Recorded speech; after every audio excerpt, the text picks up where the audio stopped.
Tras ganar $150M, mi familia, sobre todo mi hermana la princesa, ya planeaba su vida de lujos con mi dinero.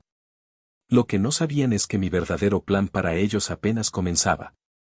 Si aún no estás suscrito al canal, haz clic en el botón de suscripción y activa la campanita para no perderte ninguna de nuestras historias. Tu apoyo significa todo para nosotros. Si esta historia te parece interesante, déjale un like. También me encantaría saber de qué ciudad eres, déjanos el nombre de tu ciudad en los comentarios. Ahora, empecemos con la historia. Mi nombre es Amalia Reyes. La noche en que mi vida cambió para siempre no hubo fanfarrias ni presagios. Solo el zumbido monótono del refrigerador en mi pequeño apartamento y el resplandor azulado del televisor pintando sombras danzantes en las paredes. Eran casi las 10. El presentador del sorteo de la Lotería Nacional, con su sonrisa ensayada y su traje impecable, cantó los números ganadores con una emoción que yo no sentía. 6, 22, 31, 43, 50. Y el número adicional, el 12. Mi corazón no se aceleró. No di un grito ahogado. Simplemente me quedé quieta, con una taza de té a medio enfriar entre las manos. En la mesita de centro, junto a una pila de libros de contabilidad, yacía el delgado trozo de papel que había comprado por impulso esa misma tarde. Mis números. Los mismos que jugaba una vez al mes, casi como un ritual sin fe, las fechas de nacimiento de mis abuelos, el número de la casa donde crecí, el día que me gradué. Números que representaban los pocos momentos de mi vida que consideraba verdaderamente míos. Lentamente, como si temiera que un movimiento brusco pudiera romper el hechizo, dejé la taza y tomé el boleto. Mis ojos recorrieron la línea de tinta impresa, luego volvieron a la pantalla del televisor. 6. 22. 31. 43. 50. 12. No podía ser. La lógica, mi compañera constante, mi refugio en un mundo de emociones caóticas, me decía que era un error. Una coincidencia imposible. Volví a mirar el boleto. Luego la pantalla. Una y otra vez. La sonrisa del presentador parecía ahora una mueca burlona. El jingle musical del sorteo sonaba estridente, casi violento en el silencio de mi sala. $150 millones. La cifra flotaba en mi mente, tan abstracta y vasta que no podía comprenderla. Era un concepto, no una realidad.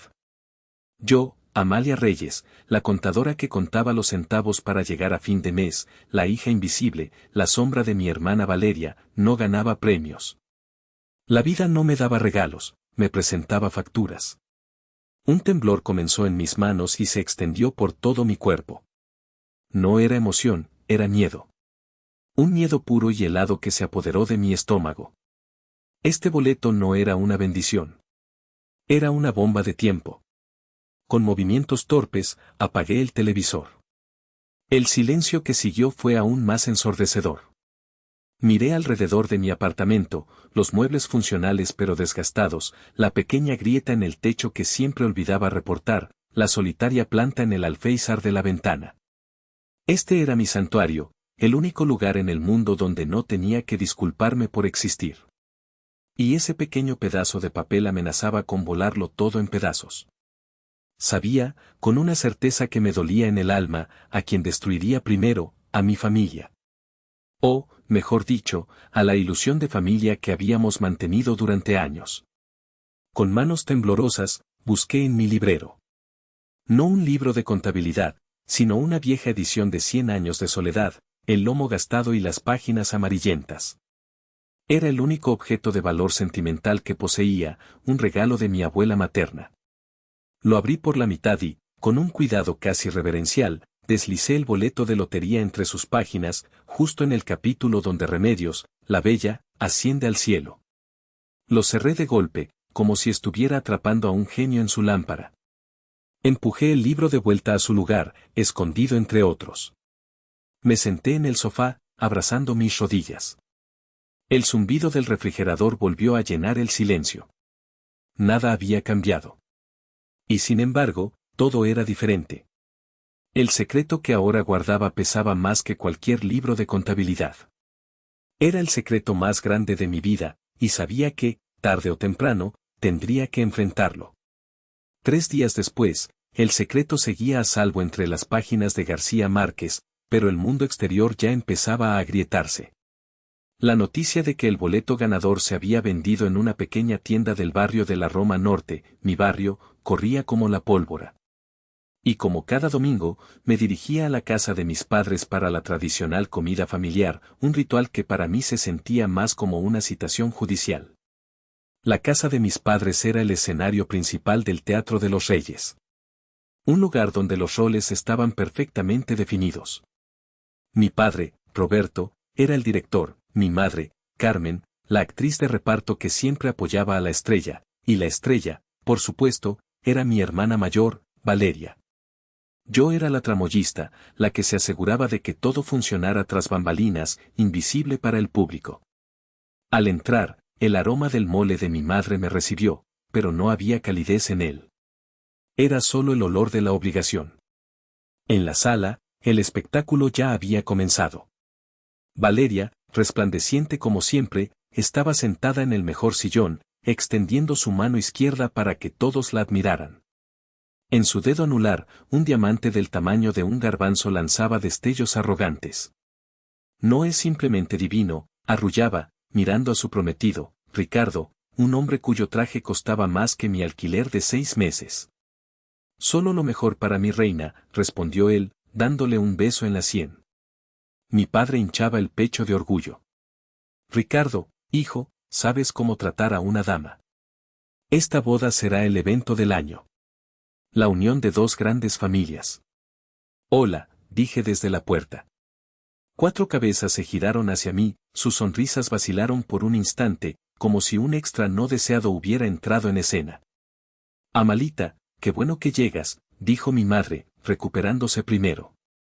Justo tiempo para poner la mesa. No hubo un ¿cómo estás? No hubo un qué gusto verte. Solo una instrucción. Como siempre.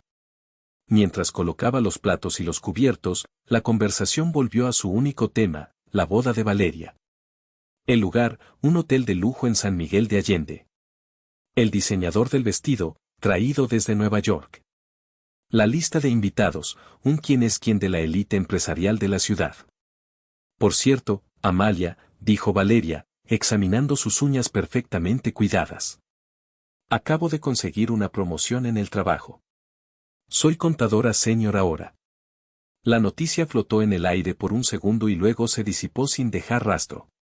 Qué bien, mija, dijo mi madre, distraídamente, mientras le pasaba una fuente a mi padre. Oye, Roberto, ¿crees que deberíamos contratar a la orquesta sinfónica o solo al cuarteto de cuerdas para la recepción? Sentí la familiar punzada de la invisibilidad. Era como gritar en un cuarto a prueba de sonido. Podía mover los labios, pero ninguna palabra salía. Nos sentamos a comer. El mole estaba delicioso, como siempre, pero a mí me sabía a ceniza. Escuché a Valeria y a mi madre debatir sobre los colores de las flores y a mi padre y Ricardo hablar de negocios y campos de golf.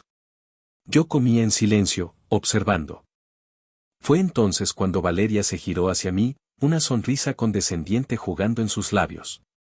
Hermanita, con eso de tu promoción, dijo, haciendo comillas en el aire con los dedos, espero que estés ahorrando.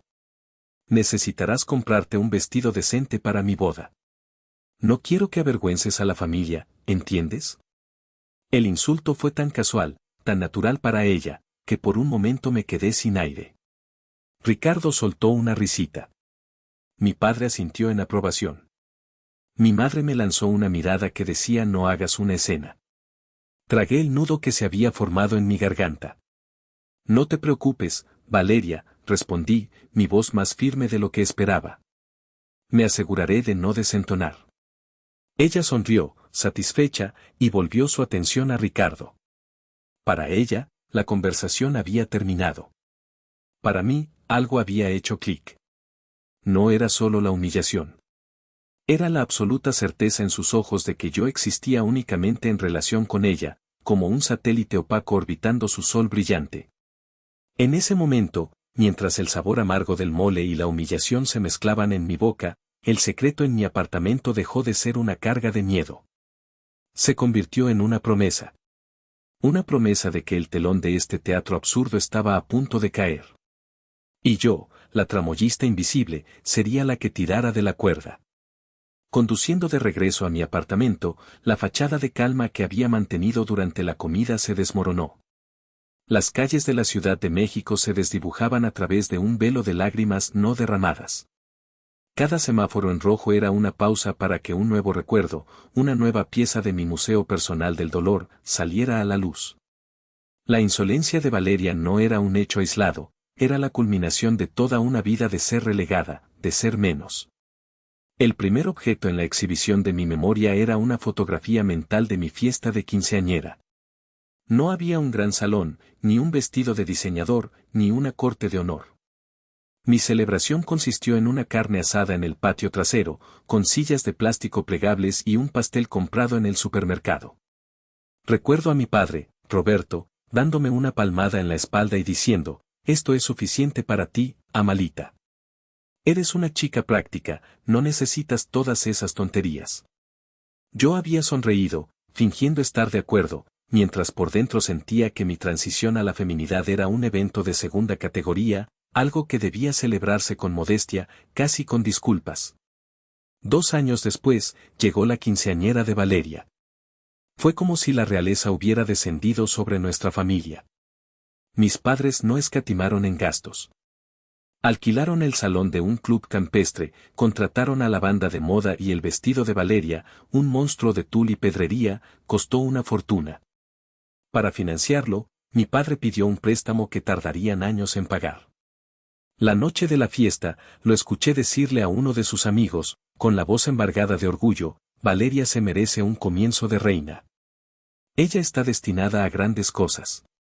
Nadie pareció notar la ironía de que la reina apenas había aprobado sus exámenes finales, mientras que la chica práctica ya estaba tomando cursos avanzados de matemáticas, soñando con una beca universitaria.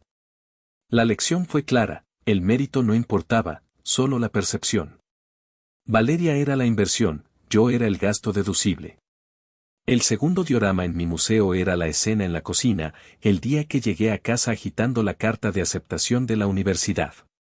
No solo me habían aceptado en la carrera de contaduría en una de las mejores universidades del país, sino que me habían otorgado una beca completa por excelencia académica.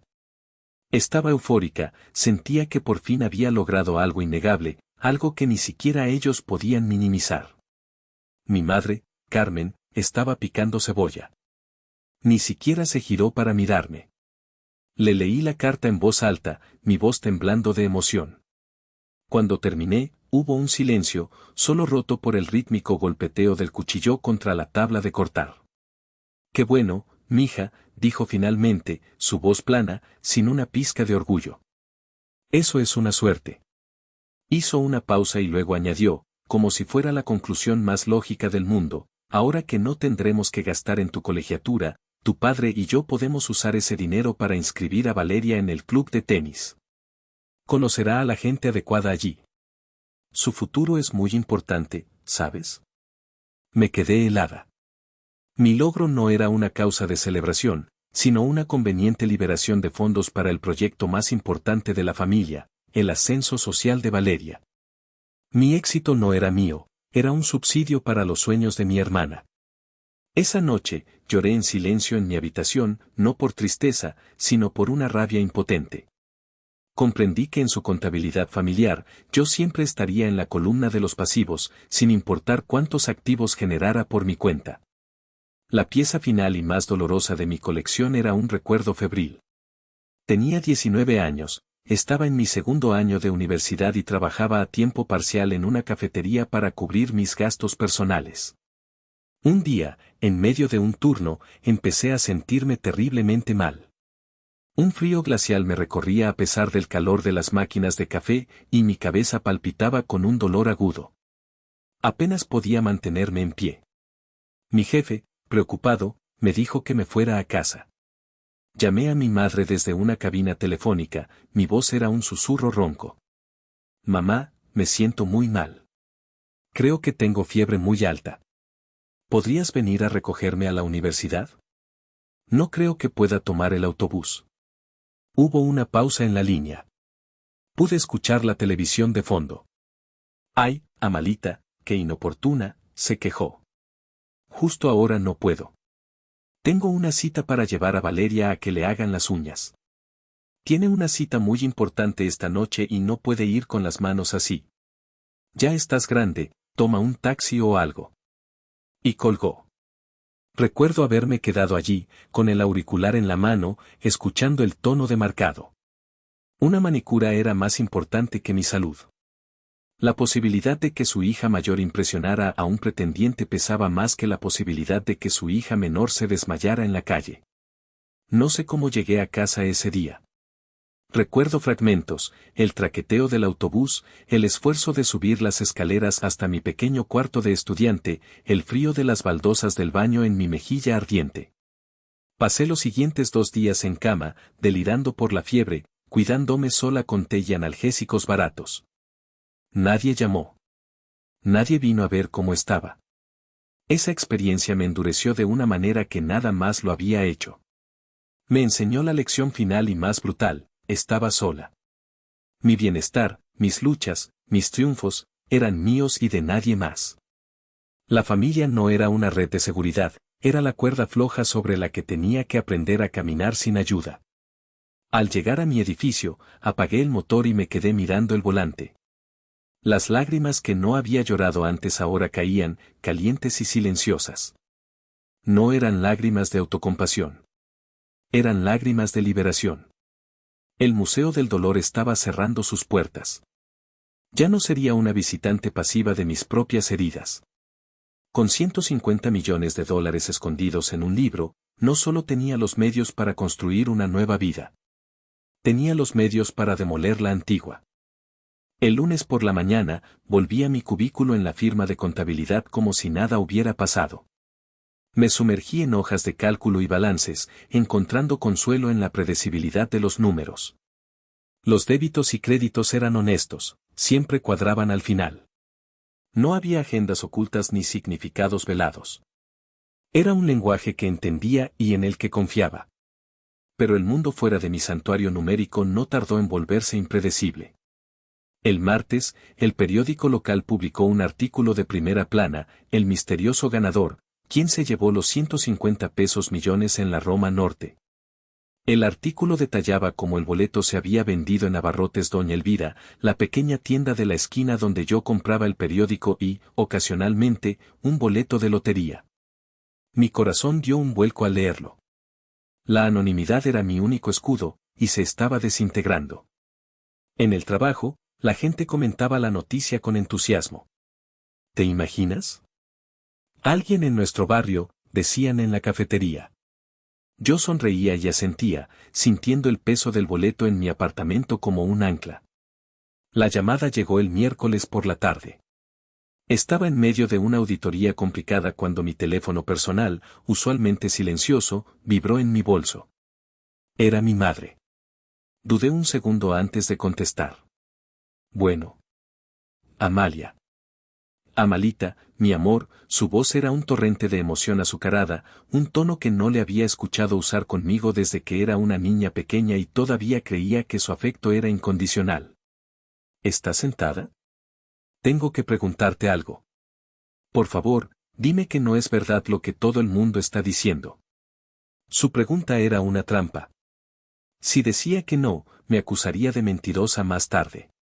Si decía que sí, la estampida comenzaría. ¿De qué estás hablando, mamá?, pregunté, jugando a la ignorancia, ganando unos segundos preciosos para prepararme. De la lotería, hija.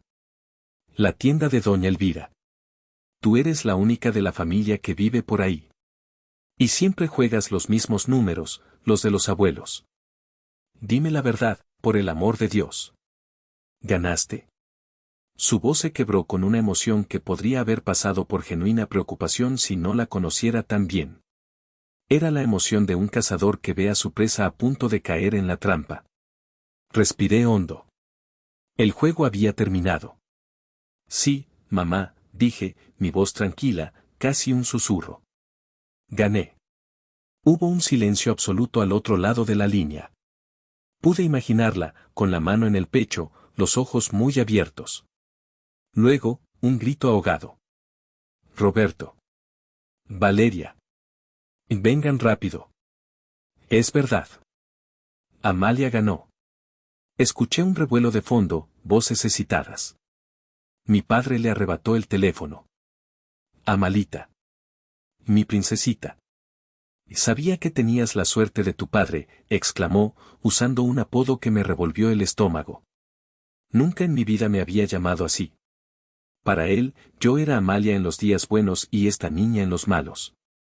Estamos tan increíblemente orgullosos de ti, continuó, su voz resonando con una falsa jovialidad. Esto cambia todo. Absolutamente todo. Tienes que venir a la casa esta noche. Y vamos a celebrar. Tu madre hará tu platillo favorito. ¿Cuál era? ¿Las enchiladas? No, papá. Son los chiles en nogada, le corregí, y el hecho de que no lo supiera era una pequeña herida fresca sobre las antiguas. Y no puedo ir esta noche. Estoy muy ocupada. Ocupada. Con que puedes estar ocupada que sea más importante que tu familia en un momento como este, su tono cambió sutilmente, la impaciencia asomando bajo la alegría forzada. Tengo cosas que arreglar. Asuntos del premio, improvisé. Claro, claro. Por supuesto, se retractó rápidamente. La princesa tiene que cuidar su reino. Pero mañana.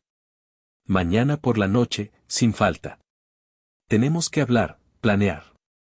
Esto es una bendición para toda la familia. Colgué el teléfono, mi mano temblando. Una bendición para toda la familia.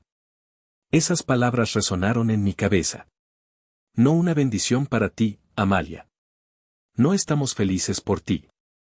Sino para toda la familia. La propiedad del dinero ya había sido transferida en sus mentes. Ya no era mío, era nuestro. Mi teléfono volvió a vibrar. Un mensaje de Valeria. Era una foto de un bolso de Chanel con la leyenda, felicidades, hermanita. Ya sé que quiero para mi regalo de bodas, carita con guiño. La audacia me dejó sin aliento. Ni siquiera un ¿estás bien? Ni siquiera un «qué increíble noticia». Solo una demanda envuelta en un emoji. Apagué el teléfono y lo guardé en el cajón de mi escritorio. Miré la hoja de cálculo en mi pantalla, pero los números ya no tenían sentido. Se habían disuelto en un mar de ceros, los 150 millones de ceros que ahora se interponían entre mi antigua vida y el futuro incierto que me esperaba. La estampida había comenzado. A la noche siguiente, entré en la casa de mis padres sintiéndome como un cordero entrando al matadero. Pero este cordero tenía un secreto. Sabía que no iban a celebrar mi buena fortuna, iban a repartírsela. El ambiente era eléctrico, cargado de una euforia que me resultaba ajena y depredadora. Habían abierto una botella de tequila caro, uno que usualmente reservaban para visitas importantes. Mi padre me recibió con un abrazo aplastante, oliendo a loción y a codicia. Mi madre me besó en ambas mejillas, sus ojos brillando con un cálculo rápido. Valeria, por primera vez en su vida, me sirvió una copa. Por mi hermanita, brindó, levantando su vaso. La millonaria de la familia. Por la familia, corrigió mi padre, y todos bebieron, excepto yo. Nos sentamos en la sala, pero no era una reunión familiar.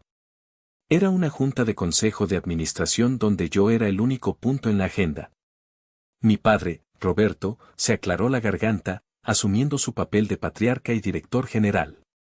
Amalia, comenzó, su tono solemne, como si estuviera a punto de anunciar una estrategia corporativa. Tu madre, tu hermana y yo hemos estado hablando. Y hemos llegado a la conclusión de que esta increíble suerte no es una coincidencia. Es una señal del destino. Una oportunidad para que esta familia, nuestra familia, finalmente ocupe el lugar que le corresponde. Hizo una pausa dramática, mirando a cada uno de nosotros. Yo permanecí en silencio, mi rostro una máscara de neutralidad que había perfeccionado a lo largo de los años. La boda de Valeria es el primer paso, continuó, gesticulando hacia mi hermana. Es una alianza estratégica con la familia de Ricardo. Nos abrirá puertas que siempre han estado cerradas para nosotros. Pero para entrar por esas puertas, necesitamos presentarnos no solo como iguales, sino como superiores. Necesitamos proyectar poder, riqueza, estatus. Y un bolso Chanel ayuda mucho con esa proyección, ¿verdad, hermanita?, intervino Valeria con una risita. Ignoré su comentario. Mis ojos estaban fijos en mi padre. Sabía a dónde se dirigía esto, pero quería escucharlo. Quería que pronunciaran las palabras.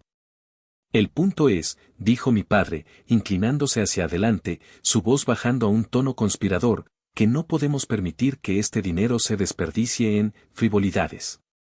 O que se quede estancado en una cuenta bancaria. Debe ser puesto a trabajar. Para el bien de la familia. Tu padre tiene razón, Amalita, añadió mi madre, su voz suave y persuasiva.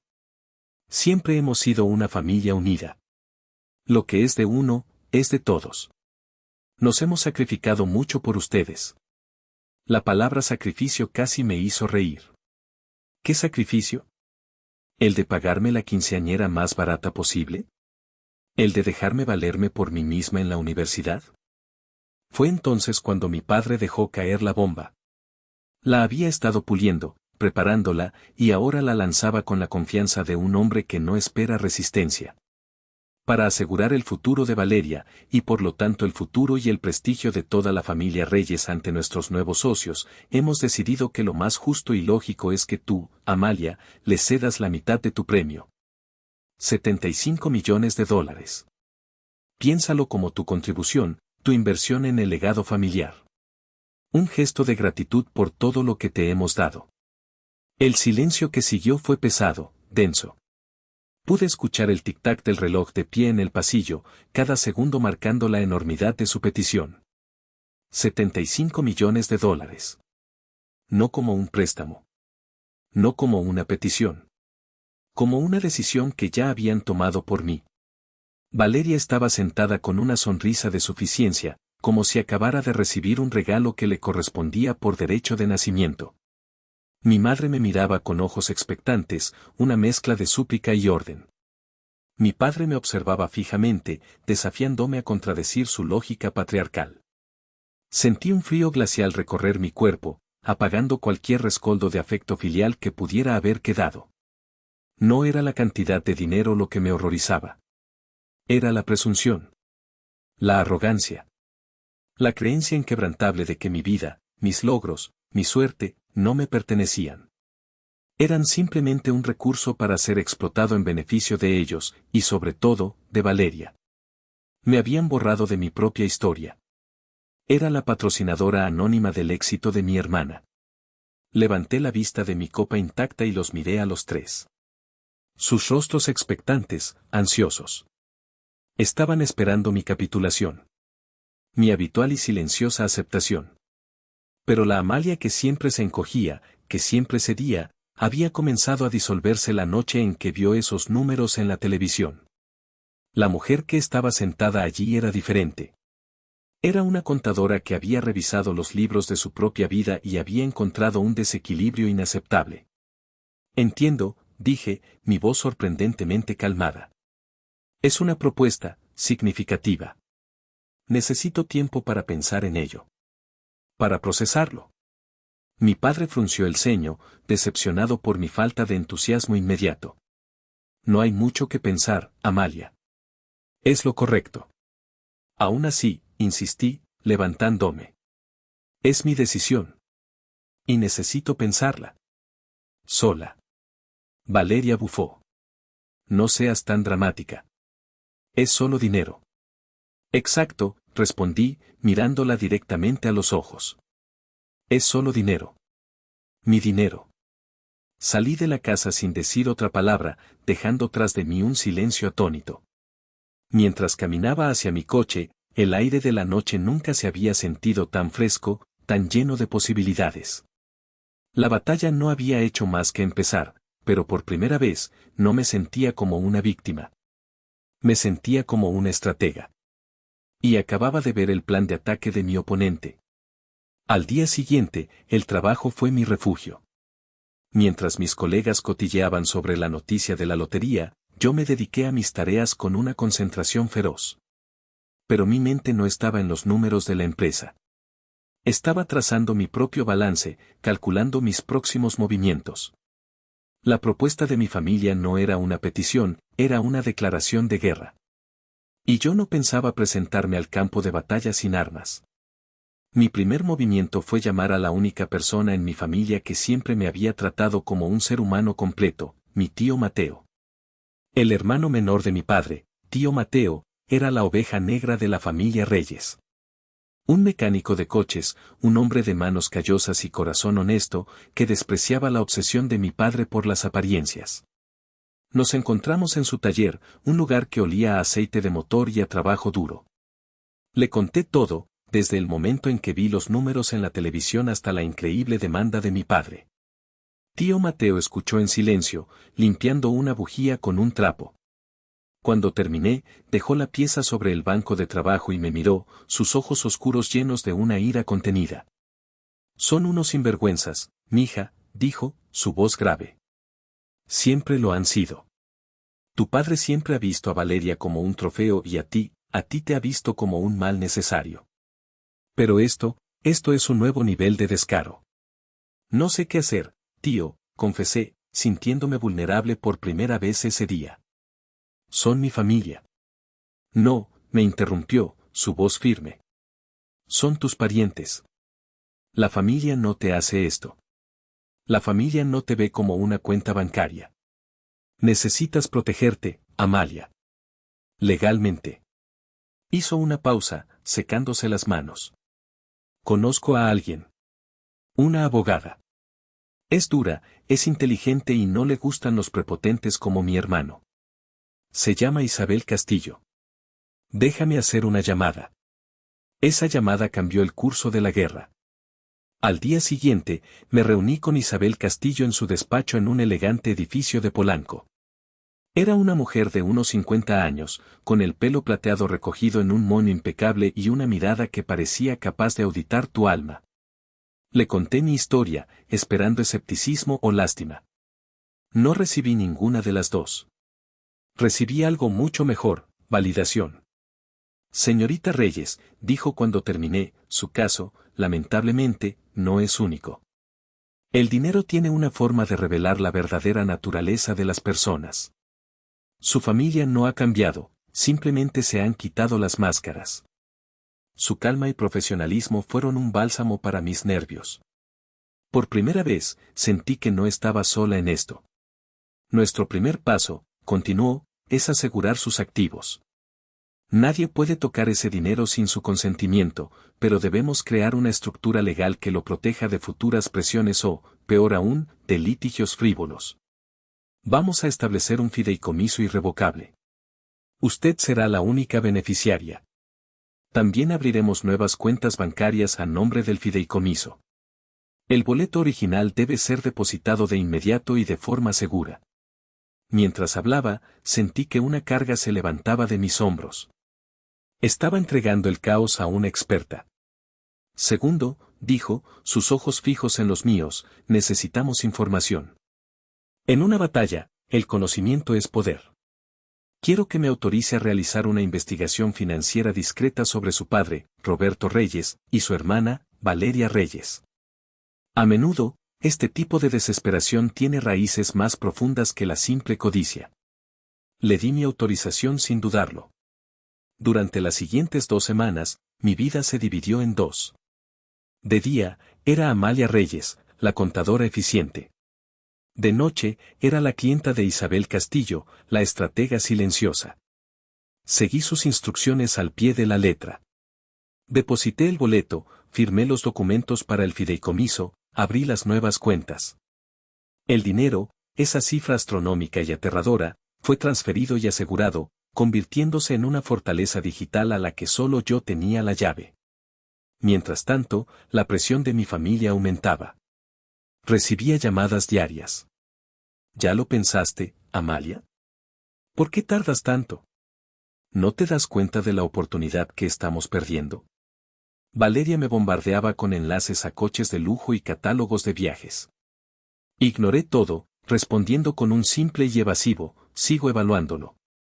Sabía que mi silencio los estaba volviendo locos. Estaban acostumbrados a tenerme bajo control, a predecir mis reacciones. Mi nueva impasibilidad los desconcertaba. Y mientras ellos se desesperaban, Isabel Castillo trabajaba en la sombra. La guerra silenciosa se estaba librando en balances bancarios y registros públicos. Yo estaba construyendo mi armadura, afilando mis armas, preparándome para la batalla que sabía que era inevitable. Y cada día que pasaba, la chica práctica y sin importancia se sentía un poco más como una reina preparando la defensa de su castillo. Una tarde, casi 3 semanas después de mi primera reunión con Isabel, recibí una llamada suya. Amalia, necesito que vengas a mi oficina. Tenemos algo. El tono de su voz era neutro, pero pude detectar una corriente subyacente de triunfo. Cuando llegué, me guió a una sala de conferencias. Sobre la mesa de caoba pulida había una carpeta. No era muy gruesa, pero parecía pesar 1 tonelada. Como te dije, comenzó Isabel, abriendo la carpeta, la desesperación a menudo tiene una historia detrás. Y hemos encontrado la historia de tu padre. Lo que me mostró me dejó helada. No eran solo los extractos bancarios que mostraban un estilo de vida muy por encima de sus posibilidades. Eran los registros de préstamos. Múltiples préstamos de diferentes instituciones financieras, algunos con tasas de interés altísimas. Y lo peor de todo, un enorme préstamo privado de un inversor conocido por sus métodos de cobro, agresivos. Tu padre no solo está tratando de mantener las apariencias, explicó Isabel, señalando una cifra en la parte inferior de una página. Está al borde de la quiebra. Lleva años haciendo malabares con las deudas, pidiendo un préstamo para pagar otro. El negocio de importación que dirige ha estado perdiendo dinero durante los últimos 5 años. La fachada de hombre de negocios exitoso es solo eso, una fachada. Miré los números. Como contadora, entendí inmediatamente la gravedad de la situación. Las cifras no mentían. Mi padre estaba ahogándose, y la boda de Valeria, con todos sus gastos extravagantes, era el ancla que lo estaba arrastrando hacia el fondo. El compromiso de Valeria con Ricardo no era solo un logro social, continuó Isabel. Era su última esperanza. Probablemente esperaba que la nueva conexión familiar le diera acceso a crédito o a un rescate financiero. Pero eso lleva tiempo. Tu premio de la lotería, sin embargo, eso es dinero en efectivo. Inmediato. De repente, todo encajó. La urgencia. La presión. La frase para el bien de la familia. No se trataba de estatus o de orgullo. Se trataba de supervivencia. Mi padre no quería mi dinero para construir un legado, lo necesitaba para tapar un agujero negro financiero que él mismo había cavado. Los 75 millones para Valeria no eran un regalo para ella, eran un rescate para él, disfrazado de generosidad paternal. Sentí una oleada de emociones contradictorias. Había una parte de mí, la hija pequeña que aún vivía en algún rincón de mi corazón, que sentía una punzada de lástima por él. Pero esa sensación fue rápidamente eclipsada por una ira fría y clara. Me había mentido. Nos había mentido a todos. Había puesto a la familia en riesgo por su orgullo y su ego, y ahora intentaba usarme a mí, a la hija que nunca había valorado, como su tabla de salvación. Estaba dispuesto a sacrificar mi futuro para borrar los errores de su pasado. Esto lo cambia todo, dije, mi voz apenas un susurro. Sí, asintió Isabel. Lo cambia todo. Ya no eres solo la víctima de la codicia familiar. Eres la acreedora involuntaria de un hombre desesperado. Y eso, Amalia, te da un poder que ni siquiera imaginas. Salí de su oficina con la carpeta bajo el brazo. El viento de la tarde en la avenida Reforma se sentía diferente. Ya no era una simple espectadora en mi propia vida. Ahora conocía el secreto de mi enemigo. Y ese conocimiento era el arma más afilada de todas. La guerra no había terminado, pero yo acababa de capturar su fortaleza más importante. Pasaron 2 meses. 2 meses de una tensa guerra fría. Rechacé cortésmente todas las invitaciones a las comidas dominicales y respondí a las insistentes llamadas de mis padres con una calma exasperante. Sigo necesitando tiempo, les decía, sabiendo que cada día que pasaba, la soga de la deuda de mi padre se apretaba un poco más. Finalmente, el gran día llegó, la fiesta de compromiso oficial de Valeria y Ricardo. El evento se celebraría en la Hacienda El Mirador, una joya colonial en las afueras de la ciudad, famosa por sus jardines impecables y su arquitectura histórica. Era el epítome del lujo y la exclusividad, un lugar que gritaba estatus. Cuando recibí la elegante invitación grabada, noté un detalle curioso, no se mencionaba a los anfitriones. Una omisión extraña. Pero yo sabía por qué. Mi familia asumía, con una arrogancia asombrosa, que yo pagaría la factura. Esperaban que, ante la presión social y la inminencia del evento, yo finalmente cedería y abriría la cartera. Era su movimiento final, su jaque mate. Llegué a la hacienda esa noche sintiéndome como una actriz a punto de entrar en escena para el último acto de una obra. Llevaba un vestido sencillo pero elegante de color azul profundo, un contraste deliberado con el mar de lentejuelas y sedas que esperaba encontrar. El lugar estaba deslumbrante. Candelabros de cristal colgaban de las vigas de madera oscura, cientos de velas parpadeaban en los nichos de piedra y una orquesta de cuerdas tocaba suavemente en un rincón. Los jardines estaban iluminados con luces de hadas, creando un ambiente mágico. Los camareros, con uniformes impecables, circulaban con bandejas de champán y canapés. Vi a mi familia en el centro de todo. Mi padre, Roberto, con un traje a medida, reía a carcajadas con el padre de Ricardo, un magnate de la industria tecnológica. Mi madre, Carmen, con un vestido dorado que era demasiado llamativo, revoloteaba entre los invitados, derrochando encanto. Y Valeria. Valeria era la encarnación de la princesa de un cuento de hadas. Su vestido blanco, cubierto de perlas, brillaba bajo las luces. Su sonrisa era radiante, pero sus ojos, cuando se encontraron con los míos a través de la multitud, tenían un brillo de triunfo calculador. Me acerqué lentamente, observando la escena. Vi a mi tía Sofía y a mi primo Javier, mis monos voladores personales, cuchicheando con otros parientes y lanzándome miradas de desaprobación. Claramente, la narrativa familiar de Amalia, la egoísta, se había difundido ampliamente. Amalia, querida, por fin llegas, dijo mi madre, acercándose para darme un beso al aire. Estábamos empezando a preocuparnos. Su sonrisa era tensa. El tráfico, mentí suavemente. Mi padre se unió a nosotros. ¿Te ves bien?, dijo, su mirada evaluándome de arriba a abajo, claramente decepcionado de que no estuviera goteando diamantes. ¿Estás lista para hacer lo correcto esta noche, hija? Es tu última oportunidad de demostrar que te importa esta familia.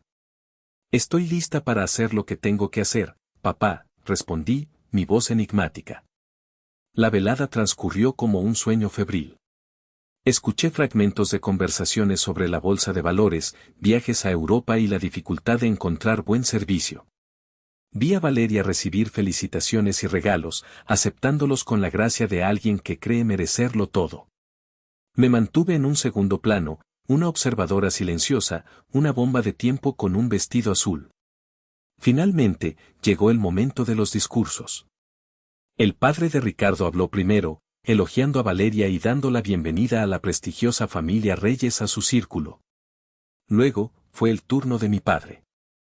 Se paró frente a los invitados, con una copa de champán en la mano, su rostro enrojecido por el alcohol y la emoción. Amigos, familia, comenzó, su voz resonando en el salón. Hoy es un día de inmensa alegría. Mi princesa, mi Valeria, ha encontrado a su príncipe. Pero también es un día para celebrar la generosidad y el amor familiar. Hizo una pausa, y sus ojos me buscaron en la multitud. Me encontró y me dedicó una sonrisa que pretendía ser cálida, pero que solo era posesiva. Muchos de ustedes han oído los rumores, continuó, y quiero confirmarlos esta noche. La fortuna ha sonreído a nuestra familia recientemente.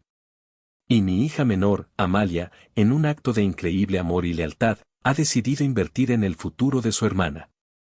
Ha decidido regalarle a Valeria la mitad de su premio, $75 millones, para asegurar que su nueva vida comience con la solidez que se merece. Un murmullo de asombro y admiración recorrió la sala. La gente se giró para mirarme, sus rostros llenos de una mezcla de envidia y respeto. Valeria me sonrió, una sonrisa de victoria final. Mi padre levantó su copa. Por Amalia. El corazón de oro de la familia Reyes. El escenario estaba listo. Las luces estaban sobre mí. Era mi turno de entrar en escena. Y sabía que la actuación que estaba a punto de dar sería inolvidable. Mientras los invitados aplaudían y levantaban sus copas en mi honor, sentí una calma extraña descender sobre mí. El miedo se había ido, reemplazado por una claridad helada. Mi padre me había entregado el escenario, el micrófono y la atención de todos. Fue su error más grande. Con una sonrisa serena, me abrí paso entre la multitud y subí los 2 escalones hasta la pequeña tarima donde mi padre todavía se regodeaba. Tomé el micrófono de su mano. Se sorprendió, pero su sonrisa no vaciló, asumiendo que iba a continuar con su farsa. Gracias, papá, dije, mi voz clara y firme resonando a través de los altavoces. Tus palabras son muy generosas. Me giré para mirar a la multitud, mis ojos deteniéndose por un momento en Valeria y Ricardo, luego en mis tíos, y finalmente en la familia de Ricardo, que me observaba con curiosidad. Es cierto que la fortuna me ha sonreído recientemente, continué. Y también es cierto que he pensado mucho en el futuro de mi hermana y en el de esta familia. Por eso, he preparado un regalo muy especial para Valeria esta noche. Valeria se llevó una mano al pecho, sus ojos brillando de anticipación. Mi madre me miraba con lágrimas de orgullo fingido. Pero antes de entregar mi regalo, dije, mi tono cambiando sutilmente, volviéndose más nítido, creo que es importante que todos entiendan el verdadero espíritu de generosidad que inspira a la familia Reyes. Detrás de mí, en la pared blanca sobre la chimenea, una gran pantalla de proyección que había estado mostrando un bucle de fotos de la feliz pareja, de repente se quedó en negro. Hubo un murmullo de confusión. Mi padre me miró, su sonrisa finalmente titubeando. Hace unas semanas, dije en el micrófono, tuvimos una pequeña reunión familiar para discutir mi buena fortuna. Fue una conversación muy reveladora. Y como buena contadora, me gusta mantener un registro preciso de las transacciones importantes. En la pantalla, apareció una forma de onda de audio. Y luego, la voz de mi padre, distorsionada por la grabación pero inconfundible, llenó el salón. Lo más justo y lógico es que tú, Amalia, le cedas la mitad de tu premio. $75 millones. Piénsalo como tu contribución, tu inversión en el legado familiar. Un jadeo colectivo recorrió la sala. La voz grabada de mi padre era fría, demandante, desprovista de la calidez que había mostrado momentos antes. Luego, la voz de Valeria, aguda y petulante. No seas tan dramática. Es solo dinero. Y finalmente, la voz de mi madre.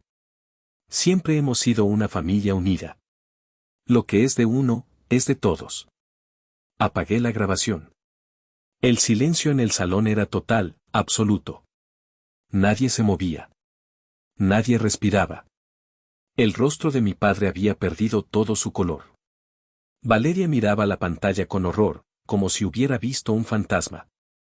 La familia de Ricardo los observaba con una nueva y fría evaluación. Como pueden ver, dije, mi voz cortando el silencio como un cuchillo, la inversión fue más una adquisición hostil. Y el regalo fue más bien una exigencia.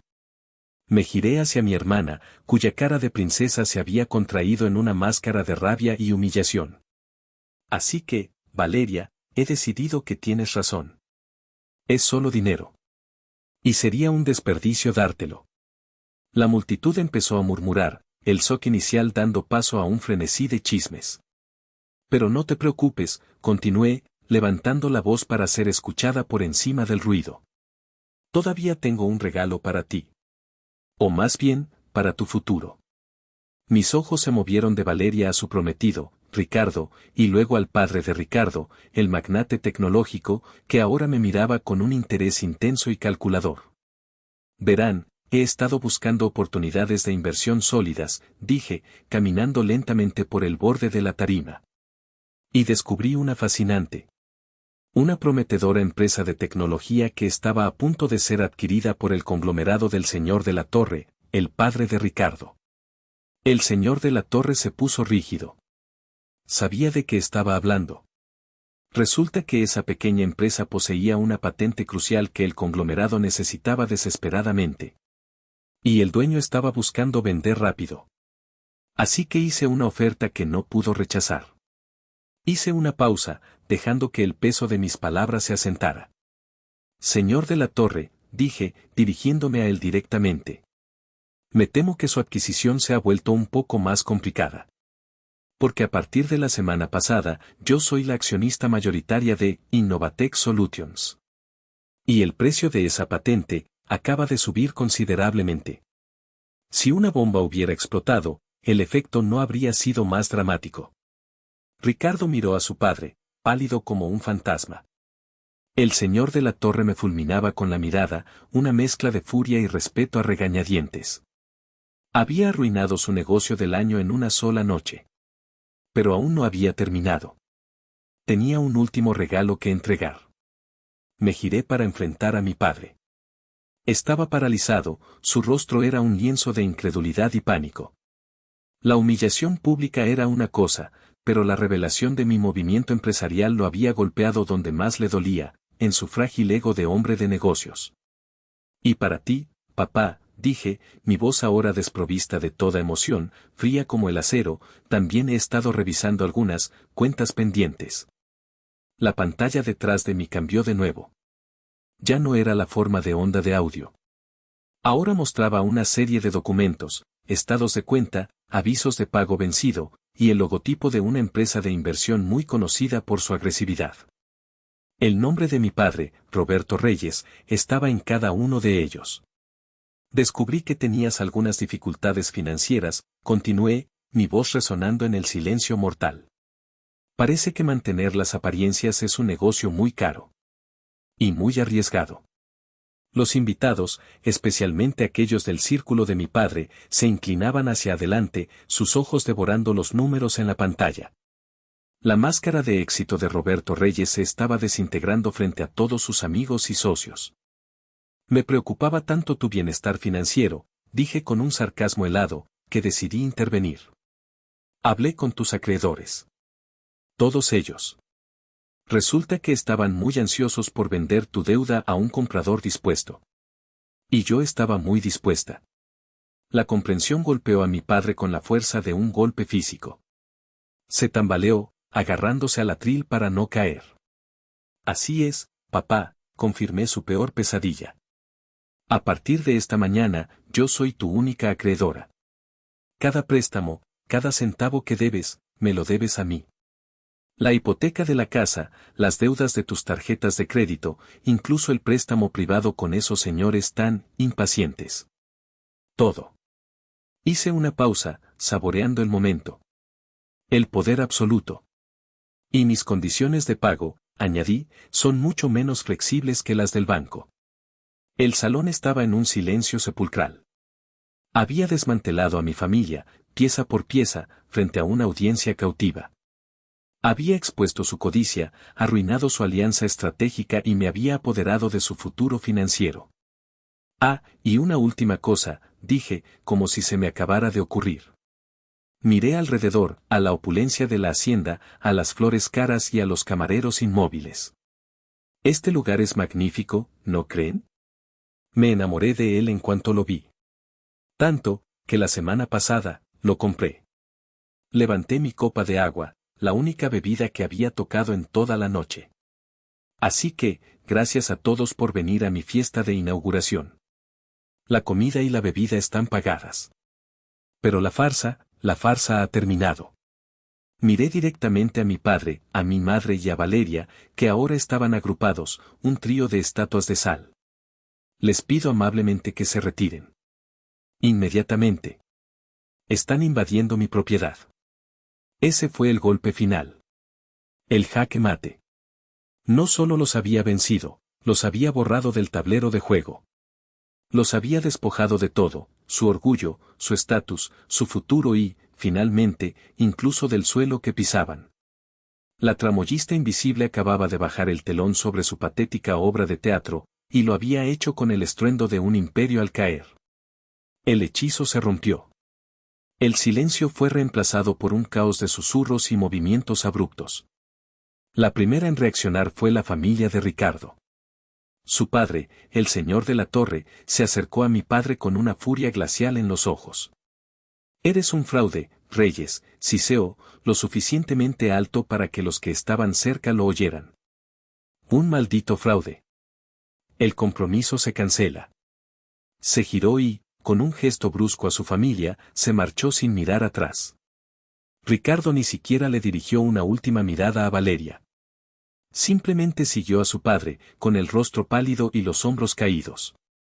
Valeria observó su futuro de princesa desvanecerse en la puerta. Un sonido gutural, una mezcla de sollozo y rabia, escapó de sus labios. Se giró hacia mí, sus ojos ardiendo de odio. «Tú», gritó, su voz rompiendo la fachada de elegancia. «Bruja. Arruinaste mi vida». Intentó abalanzarse sobre mí, pero dos hombres discretos con auriculares, parte del equipo de seguridad que había contratado, se interpusieron en su camino, bloqueándola suavemente pero con firmeza. Mi madre, Carmen, finalmente encontró su voz. Pero no era la voz suave y manipuladora que yo conocía. Era el chillido agudo de una mujer que lo ha perdido todo. «¿Cómo te atreves?», gritó, señalándome con un dedo tembloroso. «Después de todo lo que hemos hecho por ti. Eres un monstruo. Una hija desagradecida». «Desagradecida», respondí, mi voz tranquila en medio de su histeria. «¿Por qué debería estar agradecida? ¿Por la quinceañera en el patio trasero? ¿Por tener que cuidarme sola cuando estaba enferma? ¿O por el sacrificio de usar mi beca para pagar tus lujos?» Cada pregunta era una bofetada. Mi madre retrocedió, su rostro contraído por el shock. Nunca le había respondido así. La hija silenciosa y sumisa había encontrado su voz, y mis palabras eran armas que ella no sabía cómo esquivar. Mi padre, Roberto, permanecía inmóvil, como si se hubiera convertido en piedra. Su mundo, construido sobre una base de mentiras y apariencias, se había derrumbado a su alrededor. La humillación era total. Sus amigos y socios se apartaban de él, sus miradas una mezcla de lástima y desprecio. Lo había desnudado frente al mismo público que tanto se había esforzado por impresionar. En medio del caos, sentí una mano en mi hombro. Me giré y vi a mi tío Mateo. No dijo nada. No necesitaba hacerlo. Sus ojos, llenos de un orgullo feroz, lo decían todo. Me dio un ligero apretón, un gesto de solidaridad que valía más que todas las palabras del mundo. Era la única validación que necesitaba. Los murmullos de los invitados ahora eran un rugido. La fiesta de compromiso se había convertido en el escándalo del año. La gente sacaba sus teléfonos, sin duda para difundir la noticia. La caída de la Casa Reyes sería el tema de conversación en los clubes y cenas durante semanas. Mi equipo de seguridad comenzó a guiar cortésmente a los invitados hacia la salida. La orquesta había dejado de tocar. Los camareros recogían las copas abandonadas. La magia de la noche se había evaporado, dejando solo la cruda y fea realidad. Finalmente, solo quedaba mi familia, de pie en medio del salón vacío, rodeados por la opulencia que ya no les pertenecía. Parecían pequeños y patéticos. «Es hora de irse», dije, mi voz sin inflexiones. Mi padre finalmente me miró. No había ira en sus ojos, solo un vacío desolado. «Nos has destruido, Amalia», susurró. «No, papá», respondí, y por primera vez, no sentí ni ira ni dolor, solo una extraña y triste finalidad. «Ustedes se destruyeron a sí mismos. Yo solo encendí la luz para que todos pudieran ver las ruinas». Se dieron la vuelta y caminaron hacia la salida. Valeria, sollozando histéricamente, apoyada en mi madre. Mi padre, caminando como un autómata, con la mirada perdida. Al pasar junto a mí, Valeria se detuvo y me escupió una última palabra llena de veneno: púdrete. No respondí. Simplemente los vi salir de mi casa, de mi propiedad y de mi vida. Cuando la gran puerta de madera se cerró tras ellos, un silencio profundo llenó la hacienda. Me quedé sola en medio del salón, rodeada de los restos de una fiesta y de una vida. No sentía euforia. No sentía alegría. Sentía paz. Una paz tranquila y agotadora. La guerra había terminado. Y yo había sobrevivido. Los días que siguieron a la fiesta fueron un torbellino de consecuencias, pero por primera vez, yo era el ojo tranquilo del huracán. Mi teléfono, que antes sonaba con las demandas de mi familia, ahora estaba inundado de llamadas de periodistas, abogados y curiosos. Siguiendo el consejo de Isabel, contraté a una firma de relaciones públicas para manejar la avalancha. Emitieron un comunicado escueto: la señorita Amalia Reyes está reestructurando sus activos personales y familiares. No hará más comentarios en este momento. Pero las acciones hablaban más que las palabras. La primera orden del día fue ejecutar mi nuevo poder como su principal acreedora. A través de Isabel, envié a mis padres una notificación formal: tenían 30 días para desalojar la casa en la que yo había crecido. La casa que ahora me pertenecía. La respuesta fue una andanada de mensajes de voz, cada uno más desesperado que el anterior. Mi madre lloraba y suplicaba, apelando a un amor maternal que nunca me había mostrado. ¿Cómo puedes echarnos a la calle? Somos tus padres. Mi padre intentó razonar, hablando de acuerdos razonables y reestructuración de la deuda, el lenguaje de un hombre de negocios derrotado. Valeria me envió una serie de textos llenos de insultos y amenazas veladas. No respondí a ninguno. Creé un filtro en mi correo y en mi teléfono. Todas sus comunicaciones se desviaban directamente a la oficina de Isabel. Ya no eran mi problema. Eran un asunto legal. Luego, me ocupé de la empresa de mi padre. Convoqué una junta de consejo de emergencia. Entré en la sala de juntas donde él había presidido durante años y tomé asiento a la cabecera de la mesa. Los miembros del consejo, hombres que me habían visto crecer, me miraban con una mezcla de asombro y temor. Presenté la evidencia de la mala gestión de mi padre, las deudas ocultas y las pérdidas constantes. Propuse un plan de reestructuración radical, que incluía mi nombramiento como presidenta interina del consejo. La votación fue unánime. Mi padre fue destituido de la empresa que llevaba su nombre. Paralelamente, las negociaciones con el conglomerado de la Torre comenzaron. Su equipo legal, inicialmente hostil, se volvió sorprendentemente cooperativo. El señor de la Torre, a pesar de la humillación, era un hombre de negocios pragmático. Sabía que yo tenía la sartén por el mango. Vendí la patente de Innovatec a su empresa por un precio que era 3 veces superior al que habían planeado pagar originalmente. Fue mi primera gran victoria en un mundo que siempre me había sido ajeno. En medio de todo este caos corporativo y legal, me tomé el tiempo para visitar a mi tío Mateo. Le llevé un cheque. Era una cantidad considerable. No puedo aceptar esto, mija, dijo, intentando devolvérmelo. No es un regalo, tío, le dije, empujando su mano suavemente. Es una inversión. Quiero ser tu socia. Vamos a expandir este taller. Comprar el mejor equipo, contratar a más mecánicos. Crear la mejor red de talleres de la ciudad. Sus ojos se llenaron de lágrimas. Siempre supe que eras especial, Amalia. Siempre. Ese fue el momento más gratificante de todos. No fue la victoria sobre mi familia, ni el poder empresarial. Fue la capacidad de recompensar la única bondad genuina que había conocido. 30 días después, la casa de mis padres estaba vacía. Se mudaron a un pequeño apartamento de alquiler, una sombra de su antigua vida. Valeria, abandonada por Ricardo y repudiada por su círculo social, tuvo que buscar trabajo por primera vez en su vida. Yo, por otro lado, me mudé a la hacienda. No por ostentación, sino porque representaba mi victoria. Cada noche, caminaba por los jardines silenciosos, no como una intrusa, sino como la dueña. Había reclamado no solo mi dinero, sino mi vida. El poder que me habían negado, el respeto que nunca me habían mostrado, ahora eran míos.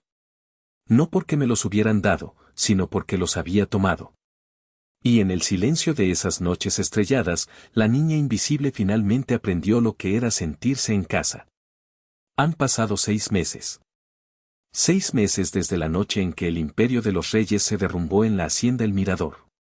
La vida ahora es, tranquila. Una calma que nunca antes había conocido. Dirijo mis empresas desde una oficina en la hacienda, con vistas a los jardines que ahora florecen bajo mi cuidado. La empresa de mi padre, bajo una nueva dirección y una estricta disciplina fiscal, ha dejado de sangrar dinero y muestra sus primeras señales de rentabilidad. El negocio de talleres con mi tío Mateo, Reyes y sobrina, se ha convertido en un éxito, conocido por su honestidad y su excelente servicio. Pero el proyecto más importante, el que ocupa la mayor parte de mi corazón, es la Fundación Amalia Reyes. Con una parte significativa de mi fortuna, he creado un fondo de becas para jóvenes de entornos desfavorecidos, especialmente aquellos que, como yo, han tenido que luchar por cada oportunidad sin el apoyo de una familia. Financiamos su educación universitaria, les proporcionamos mentores y les damos el respaldo que yo nunca tuve. Cada vez que leo sus historias, veo un reflejo de mi propio pasado. Y cada vez que firmo un cheque para una beca, siento que estoy reescribiendo mi propia historia, convirtiendo el dolor en un propósito. El dinero no cambió quién era yo, simplemente me dio las herramientas para demoler mi prisión y construir un refugio para otros. No he vuelto a hablar con mis padres ni con mi hermana. A veces, me llegan noticias a través de mi tío. Sé que luchan por adaptarse a su nueva realidad. Sé que mi padre está amargado y mi madre vive en un estado de perpetua nostalgia por la vida que perdieron. Valeria, me dicen, trabaja como recepcionista en un hotel. Una dosis de realidad que nunca pidió. No siento alegría por su desgracia. Tampoco siento lástima. Siento, nada. Son extraños para mí, personajes de un libro que terminé de leer hace mucho tiempo. He pasado la página. Esta noche, estoy sentada en la terraza de la hacienda, mirando las estrellas. El aire es fresco y huele a jazmín. Pienso en la niña que fui, la que se sentía invisible, la que lloraba en silencio por una palabra de aliento que nunca llegó. Pienso en la mujer en la que me he convertido, una mujer que aprendió a ser su propio apoyo, su propia familia. A veces, en el silencio de la noche, una duda se desliza en mis pensamientos. Una pregunta persistente que se niega a desaparecer por completo. A veces me pregunto si fui demasiado cruel. Pero luego recuerdo las lágrimas en la oscuridad. ¿Hice mal?